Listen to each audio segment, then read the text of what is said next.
Bonjour à toi et bienvenue sur Canoute Télé. Je suis très heureuse de te retrouver aujourd'hui pour une nouvelle vidéo. Une vidéo où, écoute, je vais te parler d'un manga que j'ai kiffé, que je kiffe toujours et que je me suis pris encore une claque hier en regardant l'animé. Je vais te parler donc de l'excellent Kimetsu no Yaiba ou alors Demon Slayer. Hein, c'est comme tu préfères si tu veux la version japonaise ou la version, on va dire, américaine. Écoute, voilà, ce manga est juste magnifique et je voulais t'en parler. Au début de l'année, en fait, j'ai eu un coup de cœur, un premier coup de cœur pour The Promised Neverland, que j'ai trouvé très original. Donc, la deuxième claque que j'ai prise, c'était avec Dr. Stone, où là, si tu veux, pour une fois, la force, ce n'est pas du muscle, mais c'est la science. Pareil, deuxième scénario assez original. Et alors, écoute là, au mois d'août, j'ai commencé les animés, donc de Kimetsu no Yaiba. Eh ben, je vais te dire en 10 jours, j'ai maté 23 épisodes. J'ai attendu là, hier dimanche, l'épisode 24, qui est toujours comme ça dans la même continuité, un peu le même scénario. Et donc, je voulais t'en parler aujourd'hui. La petite intro, donc Kimetsu no Yaiba, dit aussi Demon Slayer, est un manga écrit et dessiné par Koyoharu Gotoge, qui est une femme. Oui, la seule image disponible sur internet est celle-ci, une représentation sûrement d'elle-même. Alors moi ce que j'aime c'est les lunettes. L'épisode numéro 1, franchement, au début, tu ne t'attends pas à une si grande surprise. Tu découvres juste donc Tanjiro, qui est le fils aîné d'une famille dont le papa est décédé. Écoute, il se débrouille à droite à gauche pour trouver des petits boulots, etc., pour subvenir aux besoins de sa famille. Il y a, comme par hasard, la lune démoniaque ou autre, on lui dit non, tu ne passes pas par la forêt, il y a des démons, reste chez moi dormir. Et là déjà, tu te prends une claque visuelle à la fin du premier épisode, très honnêtement, quand tu vois Tanjiro donc, qui revient chez lui et qu'est-ce qu'il découvre? Sa famille qui a été complètement massacrée. Il y a du sang partout, etc. Là, tu fais wow. Et la seule survivante, écoute, c'est sa sœur, Nezuko, mais qui a été transformée en démon. Néanmoins, en fait, elle garde quand même une psychologie humaine, avec des sentiments humains, et ne se nourrit pas d'humains, justement. Donc déjà, le premier épisode, écoute, moi j'avais déjà accroché, où je ne m'attendais pas du tout à une fin comme ça aussi sanglante, puisque quand même Demon Slayer, ça s'adresse quand même à un public très averti, dans le sens où les scènes, même si elles paraissent très, très fluides, très jolies, purée, mais quand il se passe quelque chose, quand un démon ou autre qui arrive, je peux te dire que ça gicle du sang, mon ami. Déjà, l'épisode 1 te met plus ou moins dans le bain, si c'est le cas de le dire. L'épisode 2, 3, 4, ça enchaîne comme ça sur un entraînement, une force pour une fois, c'est pas que le héros, en fait, il cherche à être le plus fort ou le meilleur ou autre. Il veut simplement, en fait, que sa sœur redevienne humaine. Et il veut se donner tous les moyens possibles et nécessaires pour arriver à rendre Nezuko, à la retransformer en humaine. Comme je te disais tout à l'heure, j'ai enchaîné les 23 épisodes en quoi 10 jours, 15 jours maxi. Et du coup, franchement, t'es vraiment dans l'ambiance. L'animation, tu te prends une claque visuelle. C'est quelque chose, franchement, que je n'avais pas vu depuis longtemps. J'étais très, très étonnée du rythme aussi du scénario. C'est-à-dire que t'as pas trop de scènes inutiles. Les flashbacks ont un intérêt et ils durent pas en plus un épisode complet. C'est bien choisi, ça renforce les personnages. Et vraiment, je te conseille cet animé. En plus, donc, si on parle du héros, donc Tanjiro, c'est quelqu'un qui est super attachant. Il est très altruiste, il pense toujours aux autres, à défendre les autres, à protéger les humains. Donc, il a même de l'empathie en fait pour les démons. Tu vois, même quand c'est, comment dire, en fin de vie, il les accompagne. Alors, il ne pardonne pas les actes, mais quand il ressent que le démon, en fait, se repentit de ses actes, ou de dire pourquoi j'ai mangé autant d'hommes, pourquoi j'ai fait autant de mal, il les accompagne quand même jusqu'à la fin. En plus, il a un sens de l'odorat super développé, donc on dirait un petit peu qu'il ressent tes émotions. Comme l'épisode d'hier, il renifle, il dit « Pourquoi vous sentez toujours la violence ?» L'autre, il lui dit « Pourquoi tu es jaloux ? Pourquoi ?» Je ressens de la peur, je ressens de l'excitation. Et donc ça renforce encore plus le personnage. Vraiment pareil, ce qui est différent pour moi pour un shonen, c'est que le héros ne cherche pas à être le premier, à être le meilleur. Non, simplement, en fait, il veut se renforcer pour, oui, quand même combattre les démons et sauver la race humaine, mais surtout son objectif premier, c'est de rendre sa sœur humaine. Nezuko, je vais arriver à que tu redeviennes humaine. Et c'est pour ça aussi qu'il se lance dans cette aventure, qu'il s'entraîne de jour en jour, tout. Et puis c'est pas fini, quoi. Je vais même aller plus loin, je vais même te dire que l'épisode 19, c'est une claque dans ta gueule. C'est une claque visuelle, c'est une claque d'émotion. Je vais même aller plus loin, c'est pour moi la meilleure scène pour l'instant. Si je devais décerner le trophée de la meilleure scène 2019 que j'ai pu voir en animé, je la décernerais à l'épisode 19 de Demon Slayer. Il était magique. Franchement, j'ai même eu des regrets de ne pas avoir fait de reaction live entre guillemets parce que j'étais une folle dans mon canapé à faire « Wouh, c'est pas possible, c'est pas possible !» Je ne sais pas si toi aussi tu as ressenti ça, mais je trouve que tu as vraiment une qualité artistique, design ou autre. J'ai vraiment été surprise par le rythme de l'animation. Tu ne t'ennuies pas, les épisodes s'enchaînent comme ça les uns après les autres. Tu as l'impression limite qu'ils durent 5 minutes tellement ça va vite, tellement l'histoire avance, on te donne des éléments. En plus après... Eh ben, écoute, forcément, Tanjiro donc, et sa sœur Nezuko rencontrent aussi d'autres pourfendeurs, d'autres chasseurs de démons si tu préfères. Et bon, après, on aime ou on n'aime pas les nouveaux caractères. Parce que comme chaque manga, donc tu as toujours le pervers qui là va être Zenitsu. Moi, limite, c'est celui qui m'énerve le plus quand il ne combat pas.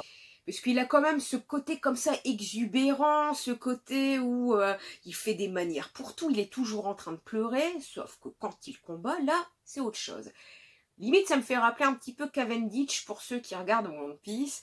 C'est un peu le même état d'esprit, c'est-à-dire que quand il dort, il se transforme là en un instinct pur et le démon en fait ne fait pas long feu. Le gros méchant Muzan en fait peut te transformer en démon.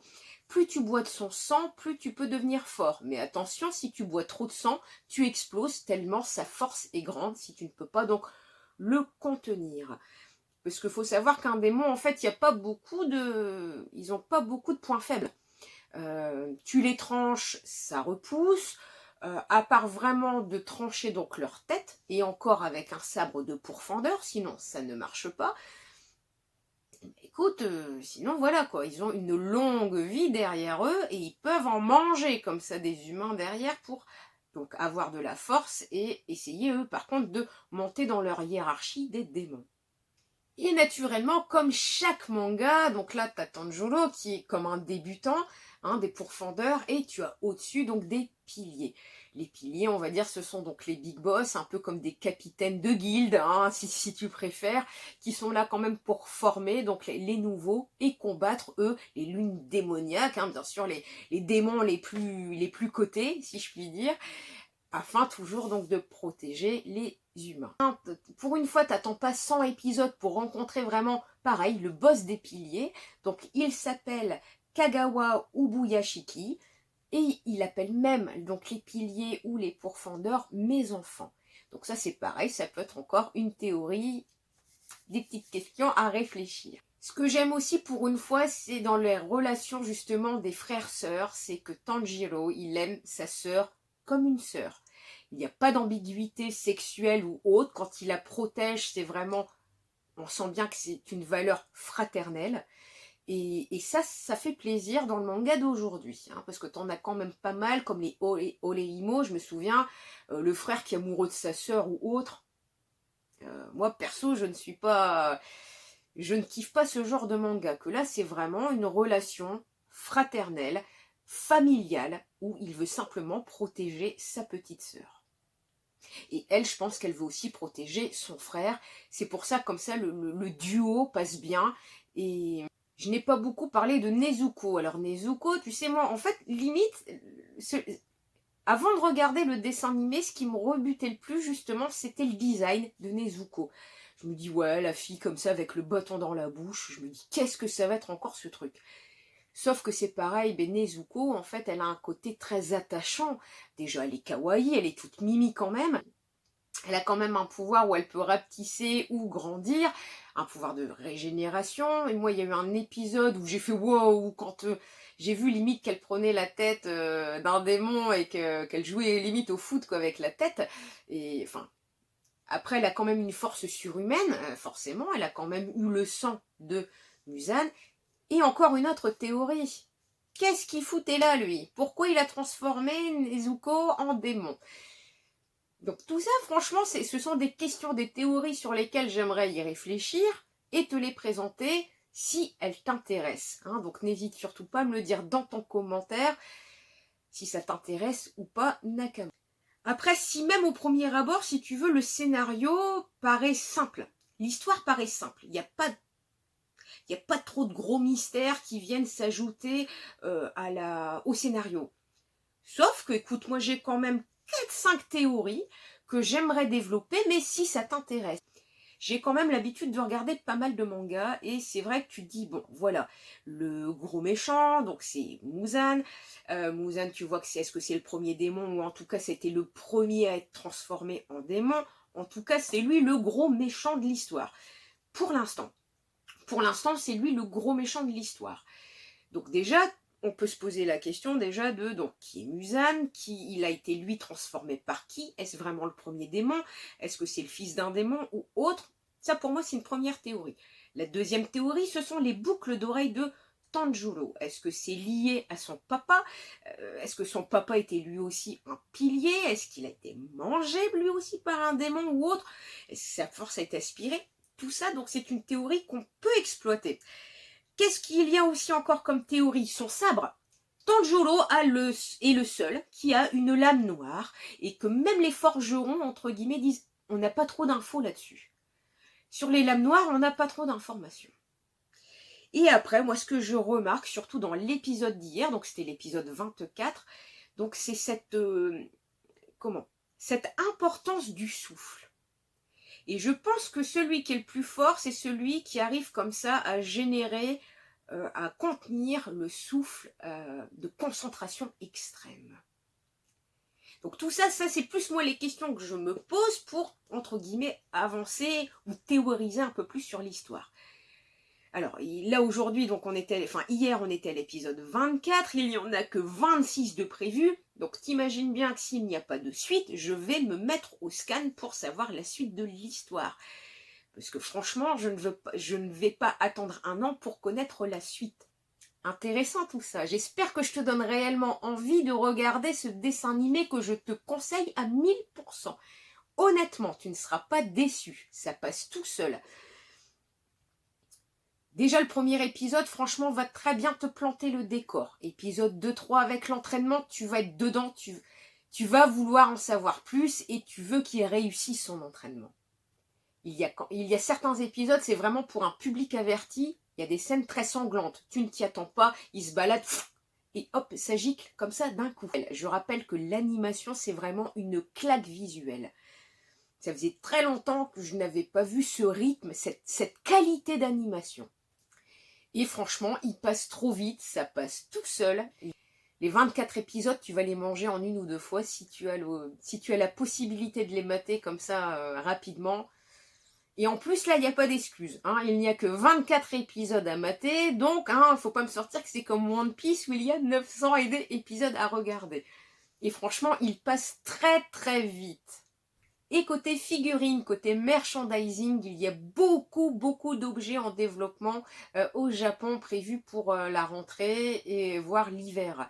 Donc il va y avoir sûrement un Ichiban Kuji.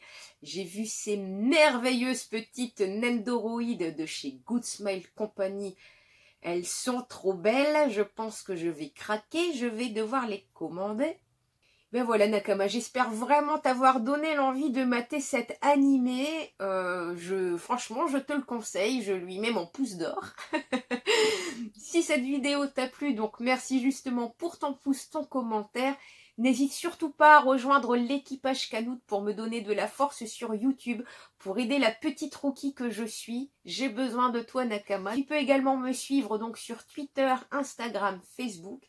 Et il y a aussi le compte Utip pour les futurs cadeaux à gagner sur la chaîne. Je te souhaite une bonne journée ou une bonne soirée et je te dis à très bientôt. Et pourquoi pas pour la suite, voir des théories sur Kimetsu no Yaiba.